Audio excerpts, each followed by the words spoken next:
man don't know shit. I might not know shit, but I know enough. I might not know shit, but I know enough. You might call me dumb, but I have a lot of fun. Might not know shit, but I know enough. Episode 32. We just keep on trucking around here. It's been a blast lately. I'm really excited for this episode because I'm going to sit down with my very good friend who I've known since we're kids, like under 10 years old. His name is David Barton. He's the singer and frontman of the band The Peelers. And The Peelers have just finished up their new album, which is going to be released on Stomp Records, down and out in the City of Saints. It's I heard one track off it. It's called Prize Fight. Fantastic. I could tell they really put a lot into this. And Dave and I, we went to high school together and basically saw the beginnings and shared in crisscross paths and stuff like this. The first steps in the musical journey that we both took. And so I understand where he's coming from extremely well, as I'm sure he does towards me as well. And this is really exciting. I can't wait to actually, talk band stuff with David. And, we'll see where else we go with this. But, so underneath the video, don't forget there's the PayPal link. Any tip, whether it's 25 cents, 50 cents, $1 or more, whatever, it's the Be a Producer program. You become the producer of the next episode. And, credited, and it's DIY, and it's family style, and that's why there's no ads on this. And that's what keeps it all rolling. So, thanks for all your continued support, gang. And don't forget to subscribe. It really does help. I know there's more viewers than there are subscribers right now, so if you can take a second to subscribe, it really does help, okay? And so let's do this. All right, here we go. Dave, good to see you, brother. What are you drinking there? I'm gonna pour myself a whiskey so I can get through this. I've never been in. This is the first time I've ever been interviewed by someone that I've known for a long time. Let's put it that way, without dating ourselves. Right? It's funny. I just did the intro to this, and I just mentioned that we've known each other since like around 10 or younger. Oh God, yeah. At least. And been on many stages together as well. So absolutely, kind of fun. So I'm drinking. What am I drinking? I'm drinking Proper 12. Which Proper is, 12. Oh shit! Which is the Conor McGregor pushed. I don't know if he owns part of it. He probably does. Yeah, he does. I think he's the major owner of it. Yeah. So what should I cheers with? I got the Red Label, I got the Jameson, and I have the Appleton. You've got, what do you have? Red Label? I have a Johnny Walker Red Label. I got Jameson and Appleton. Well, Johnny Walker, no thank you. All right. Jameson is, I would go with Jameson because we're both drinking with Irish whiskey. There you go. Yeah, proper Irish whiskey. That's it. Anyway. Cheers, man. Cheers, brother. Yeah, man. Congratulations, by the way. Thanks, dude.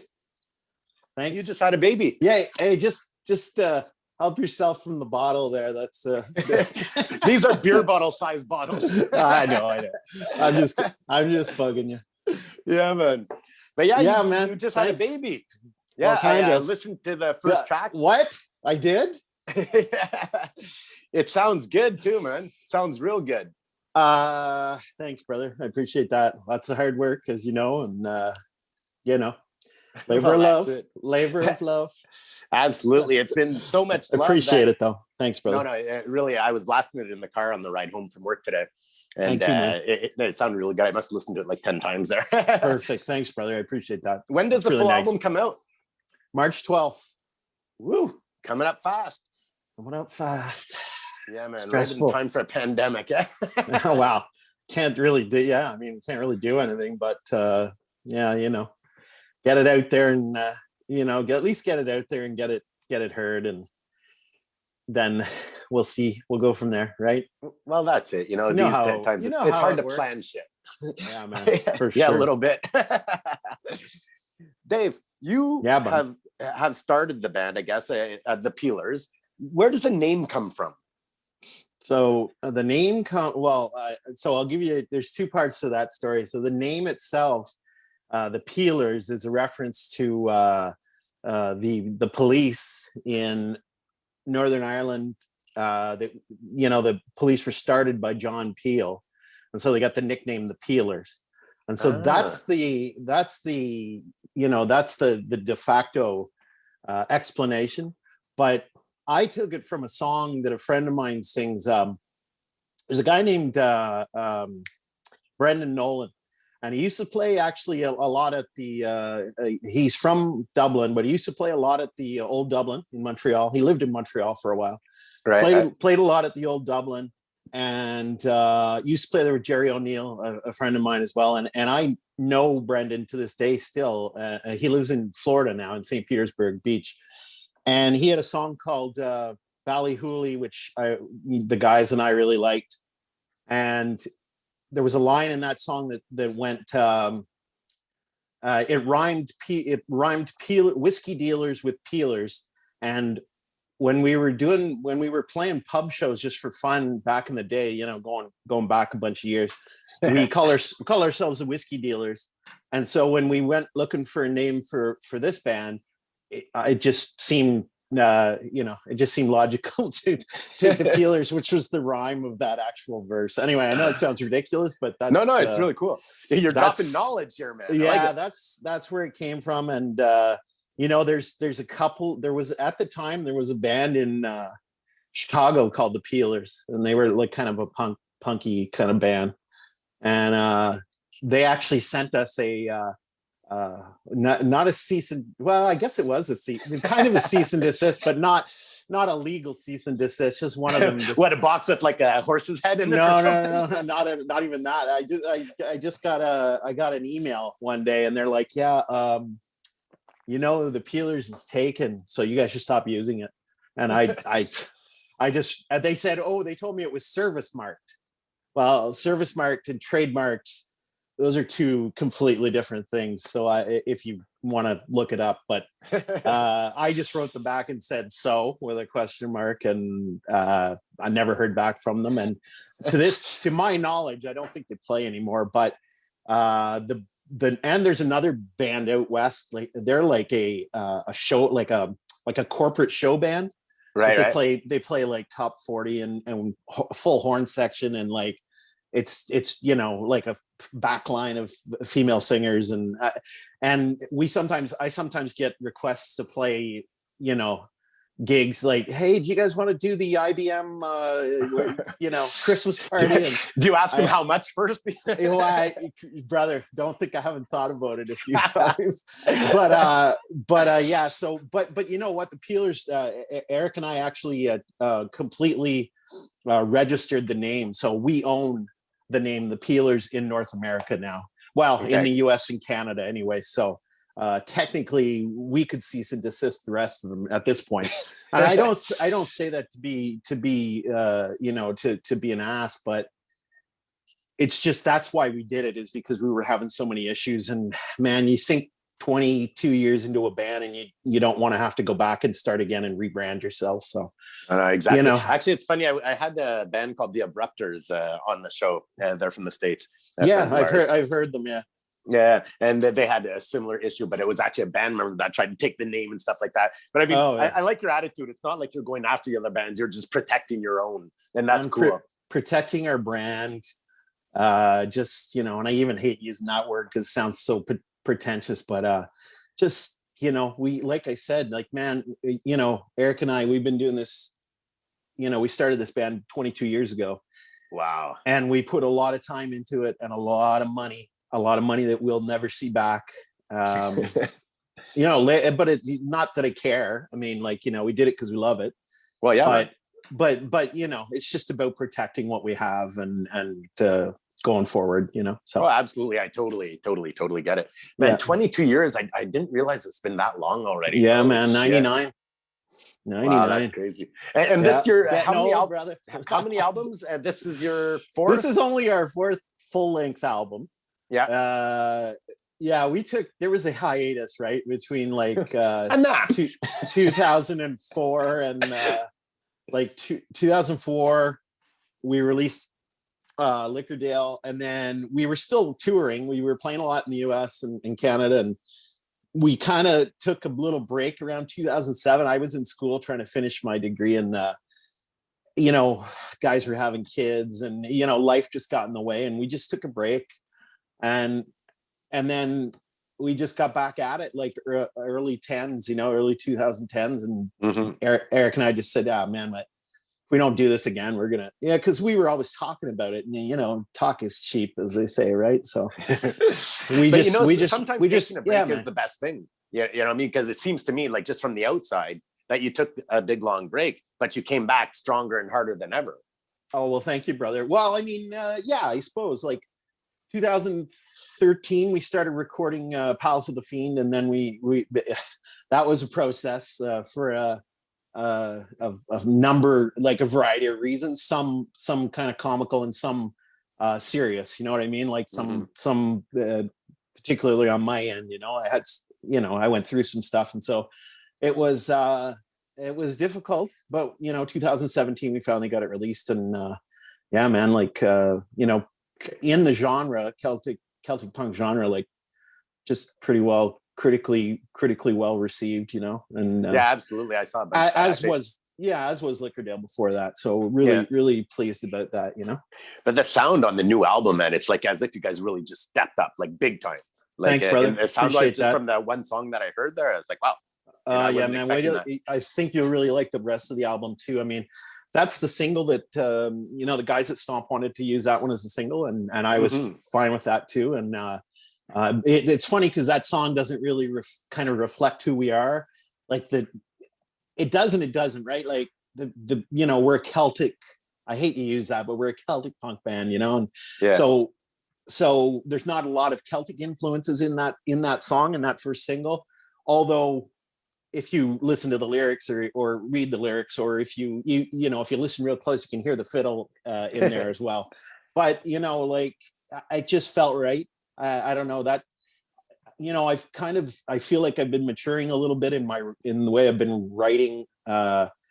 Maybe maturing is not a good word. No, I think it is. I think it is, because one thing that's interesting about you, actually, one thing that I've always admired about you, Dave, and this goes way back, is that you are a writer and a studier. I don't know if a lot of people know that side of you, but I mean, you're often quoting poetry or old writings and stuff like this. Like you're very smart when it comes to your poetic literature, let's say, you know, and I see that in your writing as well. And that's an aspect of what you do that I really, really, really appreciate. I appreciate that, K-Man. It's,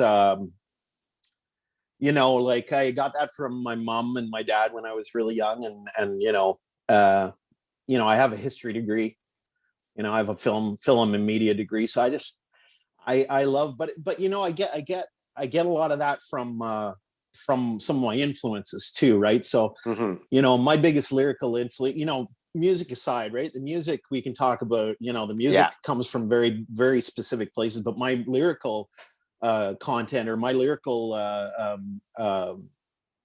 you know, the way that I write, I get it from very specific influences. Like, man, I'm a huge Tom Waits fan, and you know, Tom, the Boss, even Gord Downey, like the way that those guys use I always loved the way those guys and even like Gordy Lightfoot, Johnny Cash, I always loved the way that those guys used like the storytelling aspect, storytelling, but also places and people and places in time, like specific people and places in time, you know. So like I love being very geospecific when I write about something, like, you know, like you'll hear, if you read the lyrics to this album, I mean, I'm all over the place from New Orleans. Your writing style also reminds me a lot of Billy Bragg.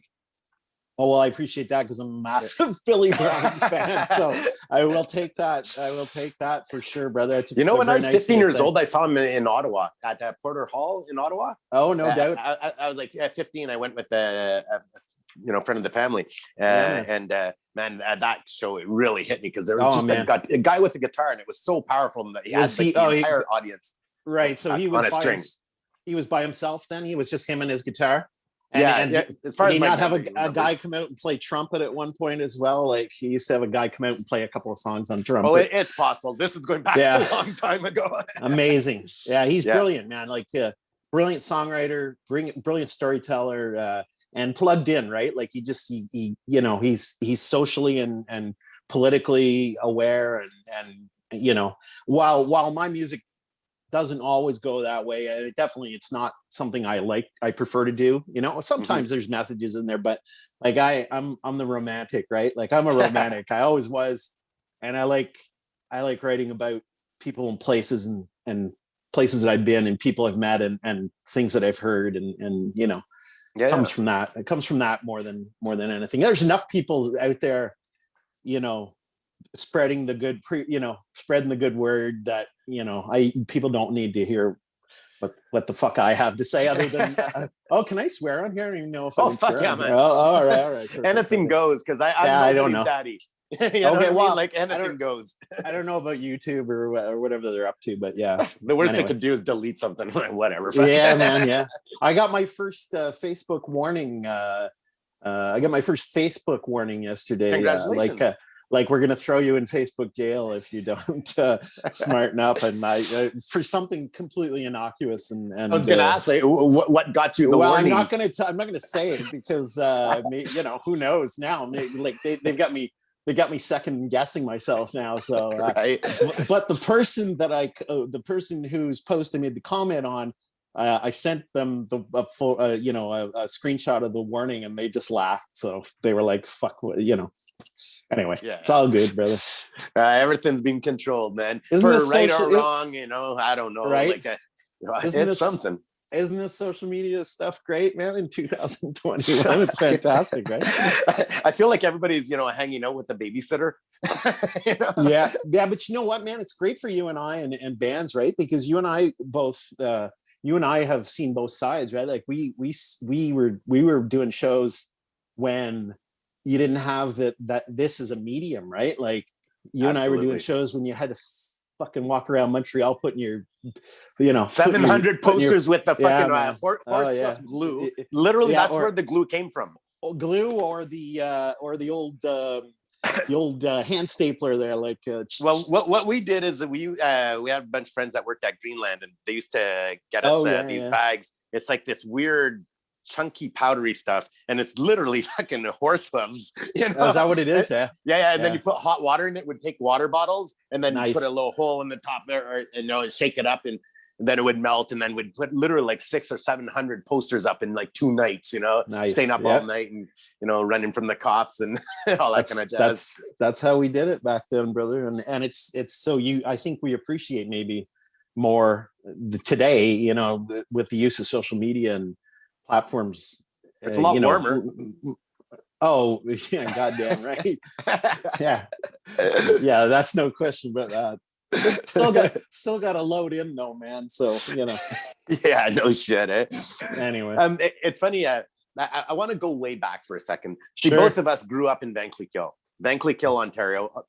I don't think that many people know about it, but more and more people do, because more and more bands have come from there. Beau's Brewery is there, you know, kind of got the name out a lot more, I think. But in high school, when a lot of people don't know this, and you started out playing drums. Yeah.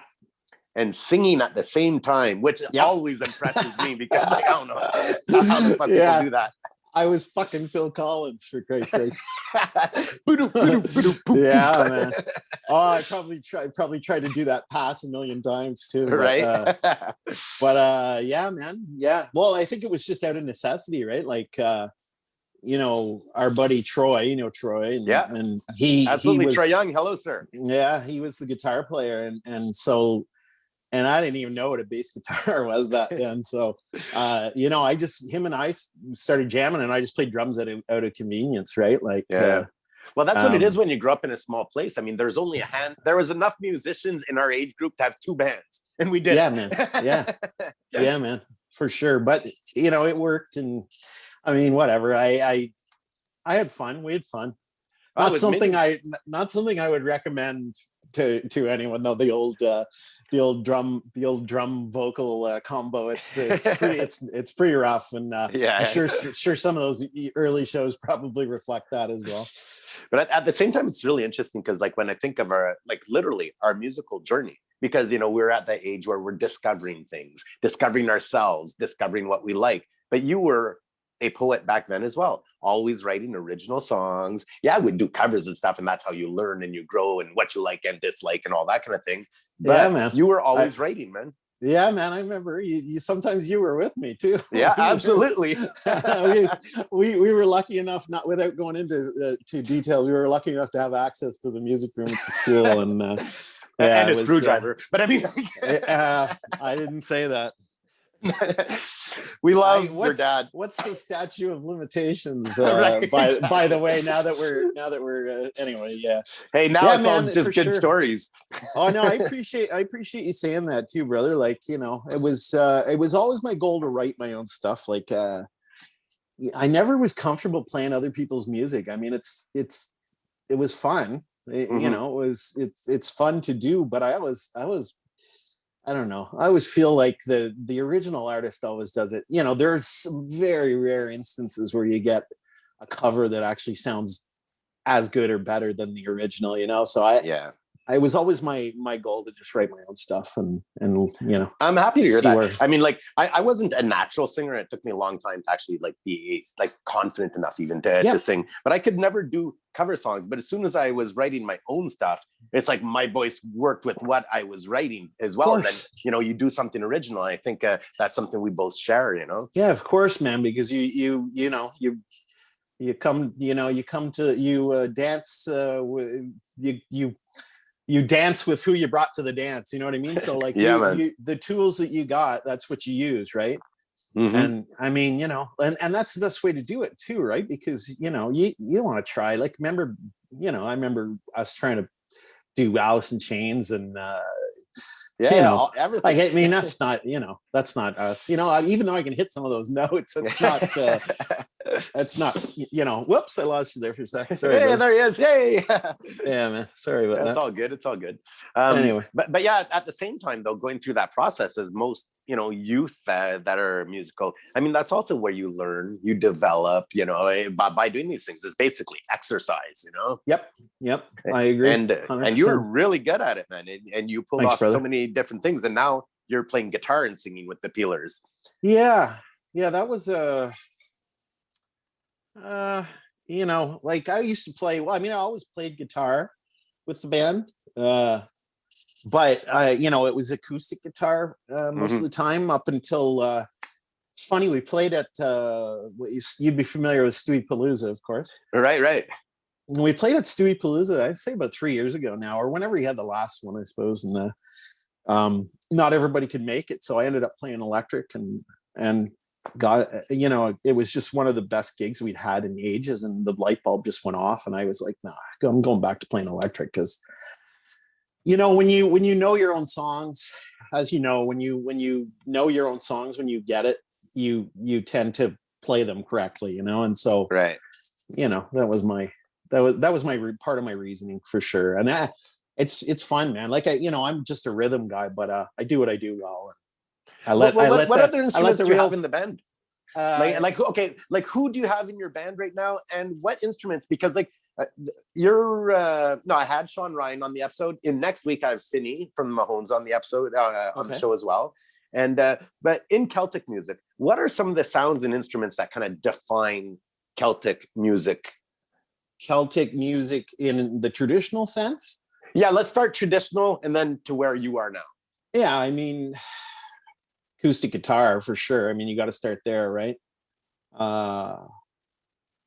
You know, and this is just from my own experience, you know, acoustic guitar, fiddle, sometimes accordion. You know, accordion's it's a funny thing with the accordion, you know, more, especially in our part of the world, more people play fiddle than they do accordion.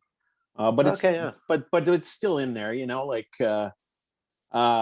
whistle, Irish whistle. Boran is a big one too. That's a big, I have one on the wall. That's the drum, right? I'm not gonna go grab it. Yeah, it's like a big drum with like a skin on it, and you play it with what they call a bone, and it's man, I can't even play mine, like, but I've got friends who can play it really well. But yeah, it's just a great sounding instrument, you know, and that's, you know, that's, if you were in a pub, that would be like a session, you know, you have probably, and then banjo sometimes too, you know, mandolin occasionally as well. But I'd say guitar for sure.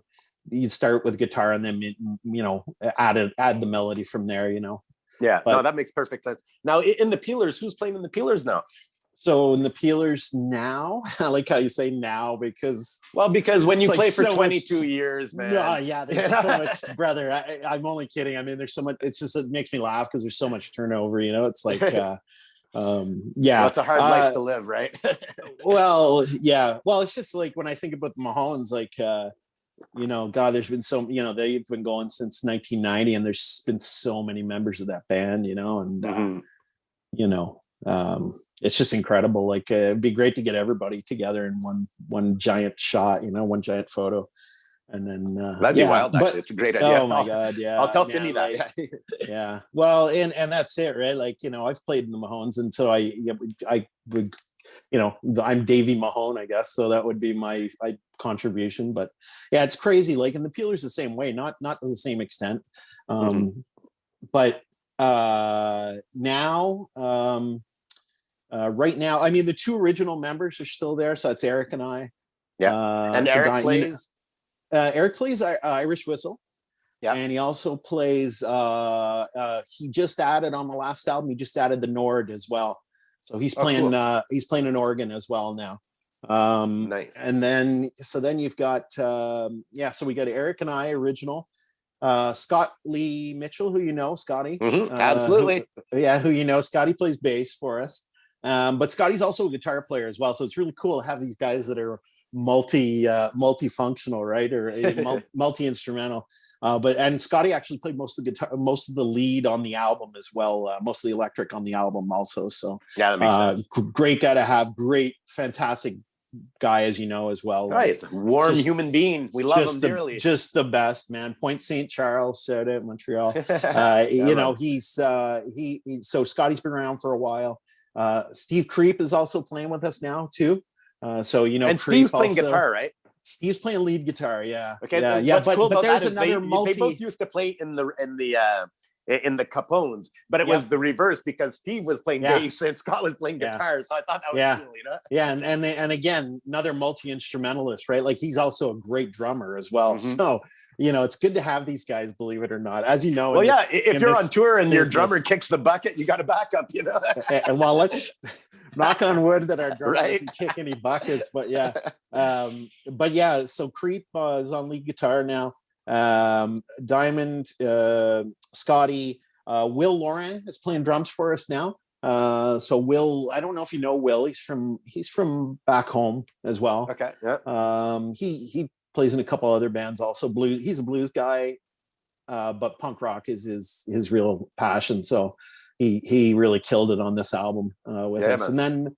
And then John Mormon as well is in the band. He plays fiddle for us. So that's our main melody is Johnny. And you know what? We have some guys that come and go. We got a guy named Kevin McNeely from up in the mountains across from you know, up in the Laurentians behind Granville, and he plays banjo. You know, occasionally he'll come out as well, but I'm trying to keep a real tight sort of compact lineup right now, because as you know, on the road it's just a lot easier. Well, that's it. Absolutely. You know, when the tour bus rolls up, I'll you know, we have a little bit more room. We'll cross that bridge when we get to it. But it's a pretty compact 6-piece right now. Yeah, no, it's a good thing. We've been known to have 8 to 9 on stage before. So I mean, you know, like, there are some legendary Montreal gigs with about 9 of us on stage, and but it's a lot of people to manage, right? Yeah, absolutely. You know how it is, man. You just like, you know, you just get to a point where it's like, okay, you know, it's just so much easier to tour with and to put people up in you know, wherever, hotels or people's floors or whatever you got to do, right? So yeah, man, just more convenience than anything else. It was up to me, you know, I'd have 15 fucking guys on stage. It was up to me. But do you plan on touring this album? Well, do you know something I don't know?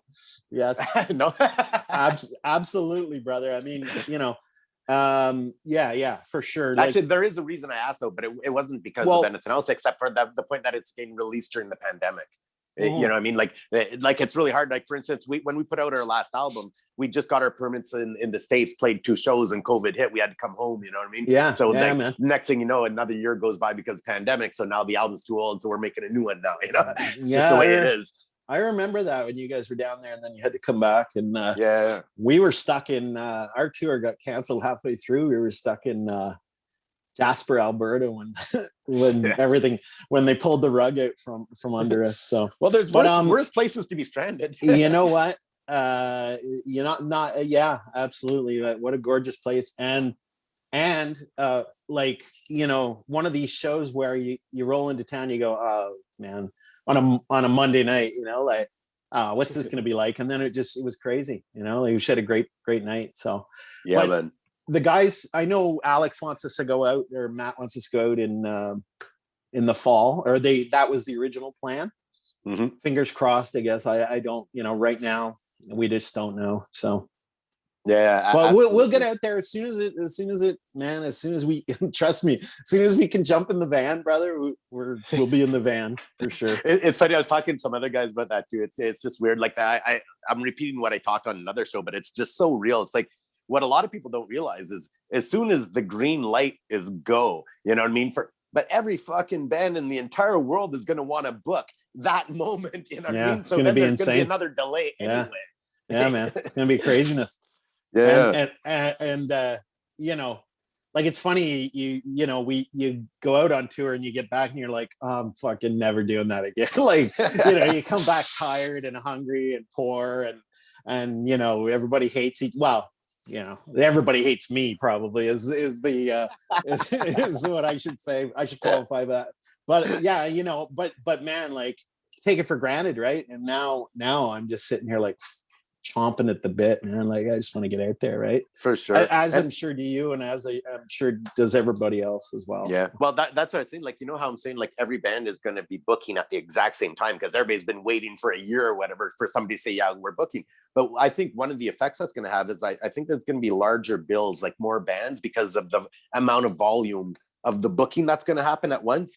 Yeah, like, maybe. I know that we're going to do a show together with your new album. I know that's probably going to happen, but date wise, who knows? Yeah. You know, but I do think that it'll probably be bigger bills because every show that is being talked about, there's multiple bands on the bill, but literally it's for that reason. It's because, like, you know, for to get nights, you know, different labels are going to have more bands on those nights just because every band in the world is booking.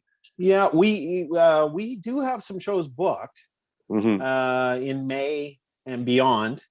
For the couple in the summer as well, but I mean, who knows, right? Like, are they going to happen? I mean, they're obviously not going to happen the way things are currently, so we'll just have to wait and see, right?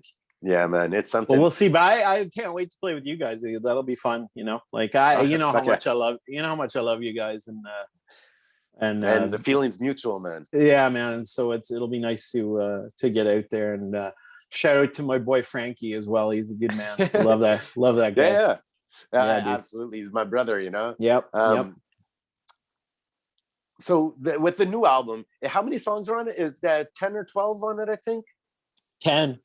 Yeah, man, 10. You know what? It was just like I made that call. But before we went into the studio, I just said, look, let's just bang 10 out and get it out as quickly. It still took us almost a year to get it out, but you know, like I was just like, you know what, like, let's just do 10 solid tracks, just bang them out and get it out as soon as we hadn't done it. Considering the times, it's probably a good idea in the sense, like, you know, by the time you're able to tour, then, you know, after touring a bit, it'll probably already be a year and a half in two, you know, so you're going to want to bang out another album anyway, you know? Yeah, I'm already working on it, brother. It's I've almost have another one written now. So we'll be back into the studio at some point this year, I think. But yeah, man, I just, and you know, the other thing too, is like these days, like, man, you know, time is money, right? In the studio, that's another thing, right? So you got to think about that too.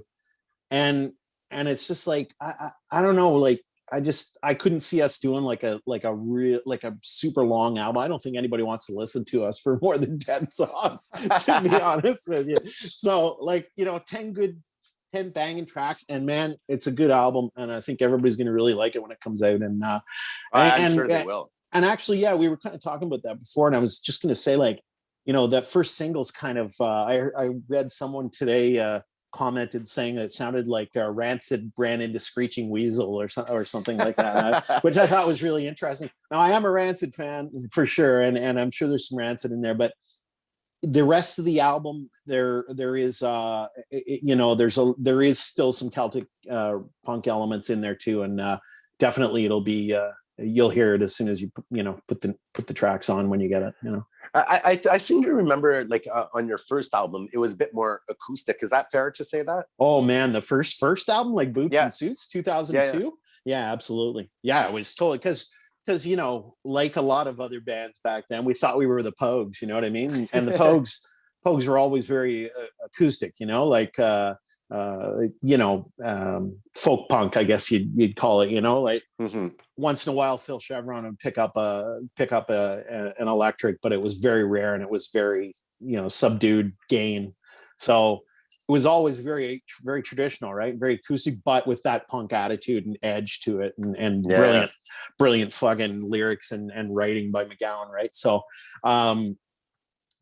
yeah, man, it was very, but we kind of, like, I don't know, it's just been this evolution, right? Like, I didn't want to be the Pogues. Like, I would love to be the Pogues, but I don't want to be the Pogues, if you know what I mean. Like, yeah, absolutely.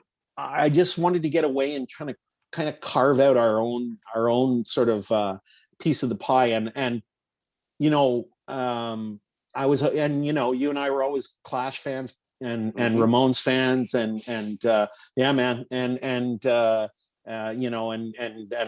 was a big Black Flag guy, and like it was like just finding sort of that combination. Now, I will say, our second album, 2004, was a little, it kind of got gradual, right? Like 2004 was a little that's more what guitar. I'm getting at. Yeah, it was a little more guitar. But man, I had just heard Flogging Molly for the first time, I think a couple years before that, and I was like, wow, like, the Pogues, like, for me, the Pogues taught me that you could take punk rock and take traditional Irish music, which is what I grew up on, which is what my dad introduced me to when I was a kid, and you could combine the two of them. You know what I mean? Like, they taught me that. But then when I heard Flogging Molly, I thought, holy shit, like, man, like, listen to this. Like, they taken that and taken it to another level. You know what I mean? Great songwriting, just bangers. You know what I mean? Like, and the Murphys as well. I'm a huge Ken Casey fan. And I often put my shit on shuffle in the car. That song, what was it? Mick Jones Ate My Pudding when it came on. Yeah, that's a great. I love that track. That's a great fucking track. Now, I don't know the story behind that track, but I'm guessing it's probably a true story. Or like, it's got some kind of. It sounds like it, because they're giving attitude as if it really happened. Like, yeah, man, it's got some kind of. I'm sure it's all tongue in cheek, but I'm sure if you talk to Ken or Al, I'm sure there's some veracity to that as well, But yeah. So I mean, like, I always said I kind of wanted to be, over the past 10 years or so, I always said I kind of wanted to be in between somewhere, like in between Molly and in between Murphys, and kind of in there. And there's a lot of other great bands out there too, man. Like, I'm a huge Tossers fan from Chicago as well. Like, there's so many good bands, man. We're just trying to find our way. I've always written these types of songs.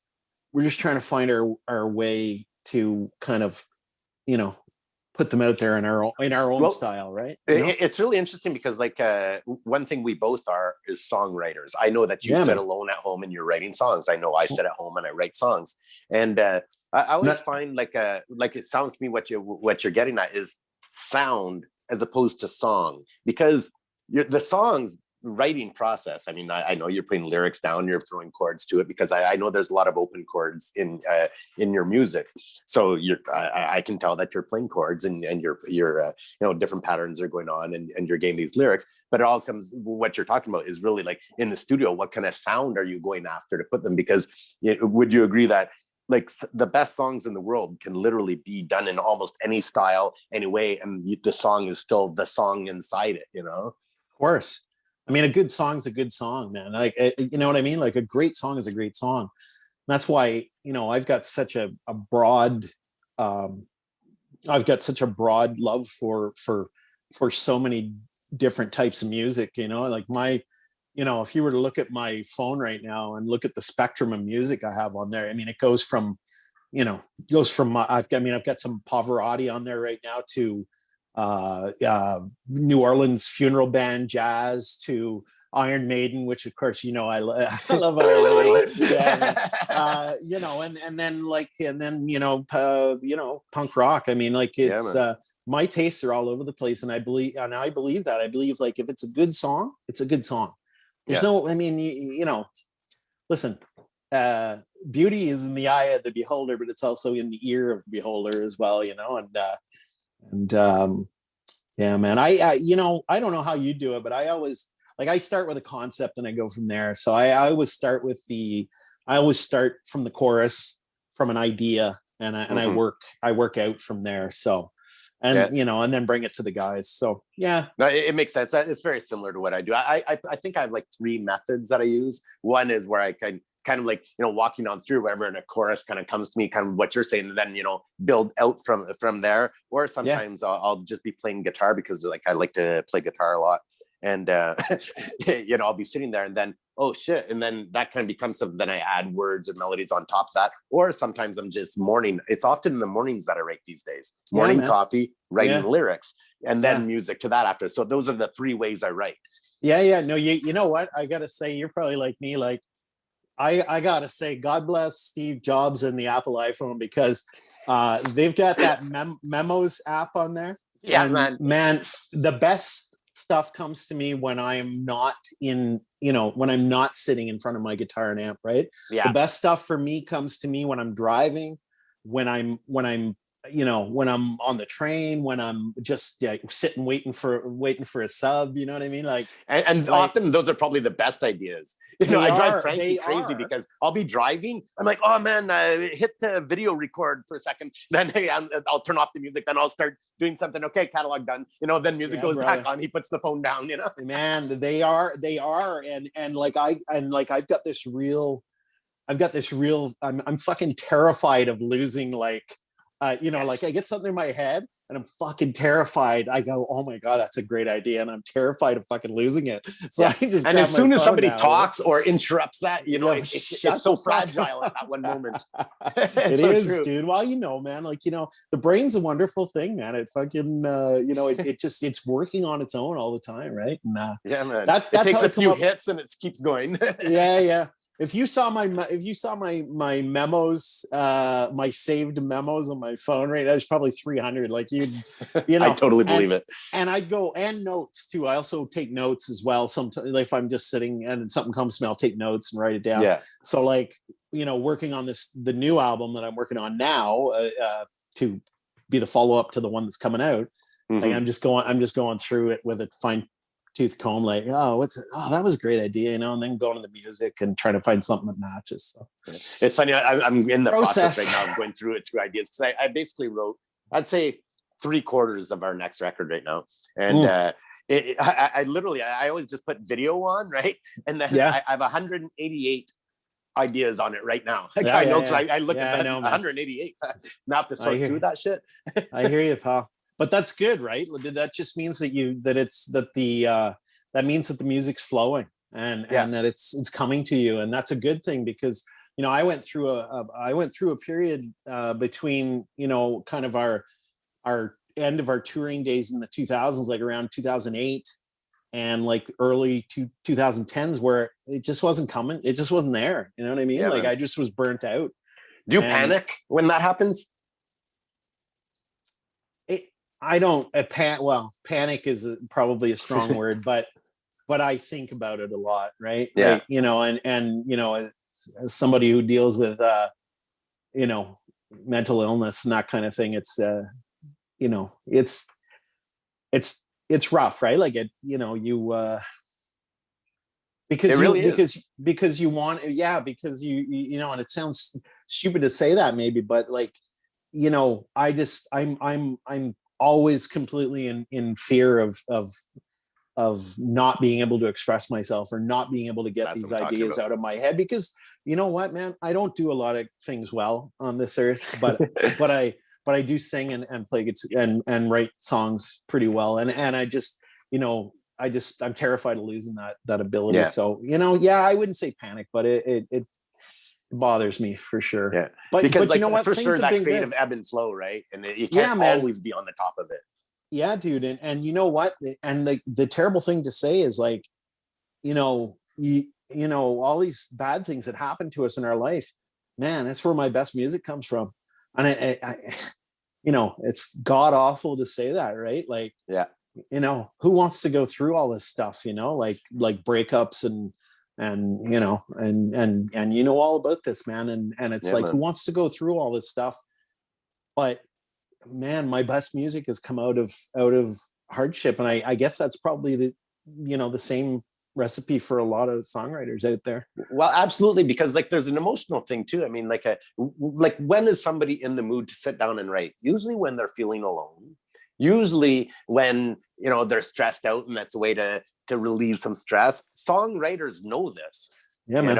It's a real thing. And one thing I battled with at one point is that I found that a lot of my lyrics were when I was in those moments. So they would be dark or sorry, or not depressed would be too big of a word, but it was that part of me that was going down on paper. But the happier part of me wasn't really getting down on paper. You understand? So like I've had to actually kind of force myself, to write at different times or write from different emotions, which I struggle with that sometimes.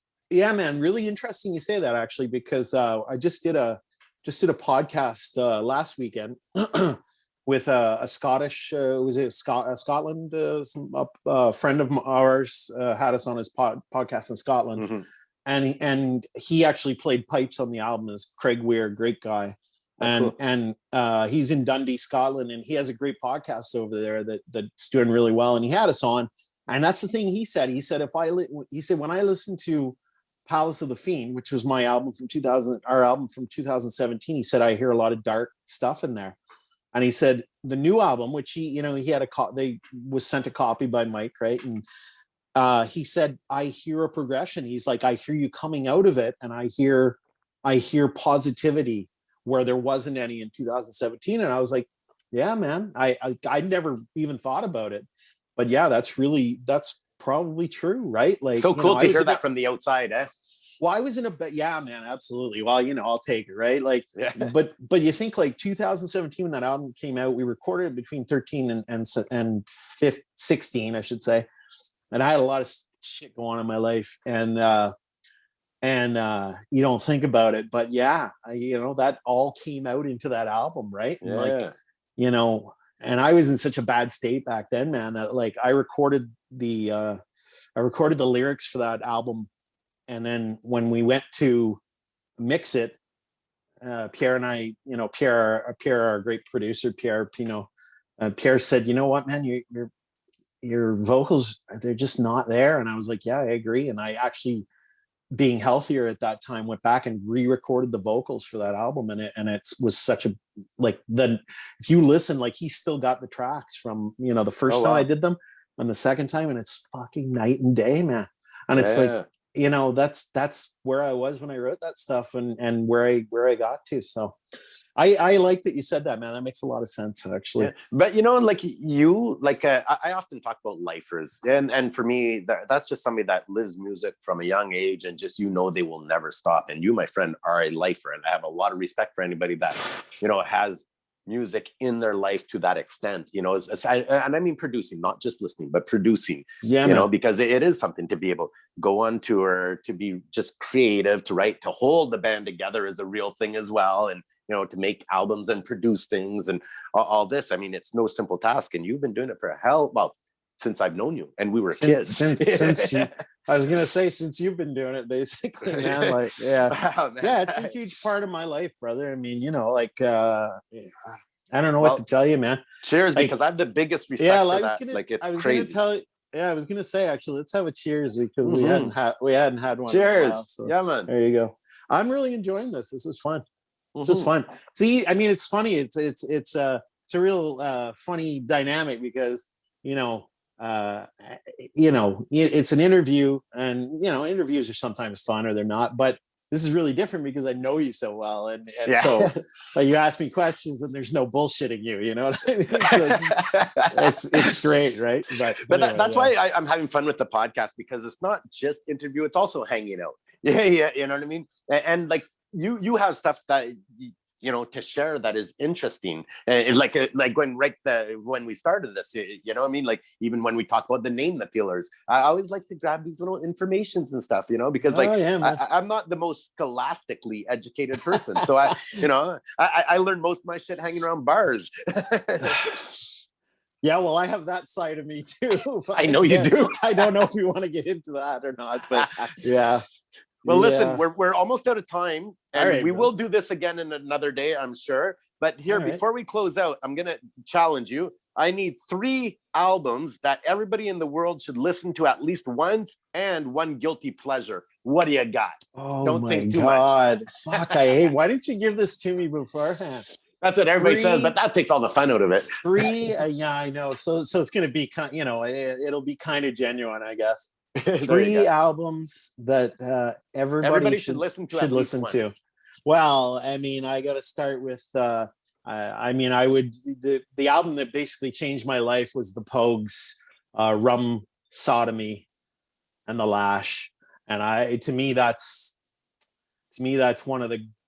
I mean, it changed my life, and to me it's one of the most beautifully written albums of all time. A modern day poet who's still with us, and and who knows for how long. So everybody, I think, should have that. Definitely have a listen to it. If not, have it in their collection. And I've got the vinyl right back here. So sweet. Yeah, man. I love it. Yeah. Rum Sodomy and the Lash by the Pogues. Jesus, man. Now albums that everyone should listen to.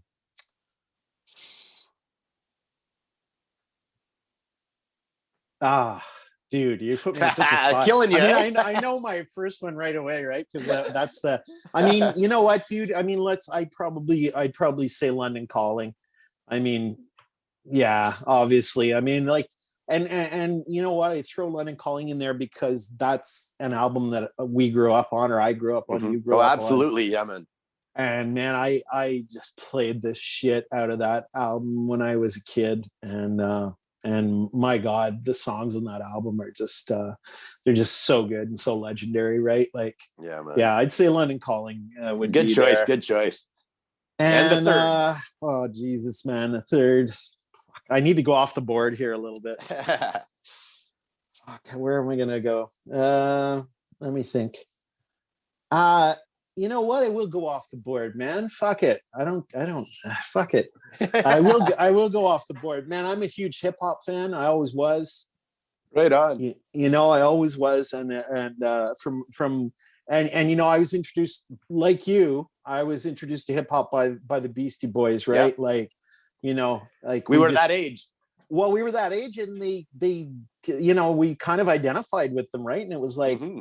It was really cool. I was listening to the Beasties when I was a kid, and Grandmaster Flash as well. I got introduced to by my cousin. But man, I'll put my third one up there as Wu-Tang Forever. So I'm a huge Wu-Tang Clan fan, and the album Wu-Tang Forever, I think it came out in '96. And man, I still spin that album at least once a week, and it's just genius. Like just I think it's nine guys, just all genius. And all master rhymers in their own right? So yeah, man. I'll go with that. Let's go with that. Yeah. The great selection. Yeah, man. Now, right before we leave, you're in the car, you're driving, nobody's in there. Song comes on that you start bopping to, that you're digging, but like nobody would believe you're digging. What's a guilty pleasure song pops in the head? So I was just listening to it this morning. So there's a band called Major Lazer. And Major Lazer is the sort of the brainchild of Major Lazer is Diplo. I don't know if you know Diplo. He's like a DJ. He's a studio guy. You know what I mean? Like, and he's got this band called Major Lazer, and it's electronic, but he takes a lot of and you'll appreciate this. Takes a lot of elements from Jamaica. from dance hall and ska, and he takes a lot of R&B elements as well, and rap, and fantastic. And I was listening to a song called "Lose Yourself" this morning by Major Lazer, and it's got two. Their names are escaping me right now, but there's two Jamaican MCs in there, and I cannot remember the names to the life of me, but it's just brilliant. Right on. Just brilliant. Dave? And man, I'll just crank the shit out of that and just go to town, even better if I've had about 6 of these in me and right. Amongst other things, you know what I mean? So yeah, man. Right. Well, listen, it's freaking great to see your face. Congratulations again on the new album. Everybody go check out The Peelers, the new album Down and Out in the City of Saints on Stomp Records. Man, thanks, welcome to the family. Wait a minute, did I lose some cred with that fucking Major Lazer drop there? Dude, we had no cred to begin with. Don't worry about it. Love you, brother. Stay cool. Hey, be good, pal. We'll see you soon, all right? You too. Cheers, peace. Yeah. Oh, K-Man don't know shit. I might not know shit, but